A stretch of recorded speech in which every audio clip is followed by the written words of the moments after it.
এই সরকার ক্ষমতায় এসে এবং আমাদের একদল মানুষ তারা কথায় কথায় ভারতের বিরুদ্ধে কথা বলে, যে দিল্লি না ঢাকা, ঢাকা এই স্লোগান দেয়। অথচ দেখলাম এই সরকার এই ভারত বিরোধিতা করতে করতে ভারতের কাছে নতজানু হয়েছে। কয়েকদিন আগে আমরা দেখলাম ওই যে আদানি বাংলাদেশের যে পাওয়ার প্ল্যান্ট গুলো আছে, বিদ্যুৎ কেন্দ্রগুলো আছে, তার চেয়ে অনেক বেশি দামে ভারত থেকে আদানি গ্রুপের কাছ থেকে বিদ্যুৎ আমদানি করে। সেই আদানি গ্রুপ এতদিন তার সাথে যে চুক্তি, সেই চুক্তির অর্ধেক বিদ্যুৎ তারা সরবরাহ করত।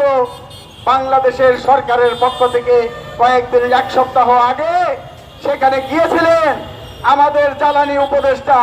তিনি গিয়ে অনুরোধ করেছেন, আপনারা আপনাদের পুরো বিদ্যুৎ আমাদেরকে এখানে সরবরাহ করুন।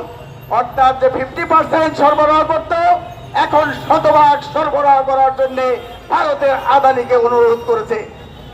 এর মধ্য দিয়ে বুঝেন কেমন ভারত বিরোধিতা করছে।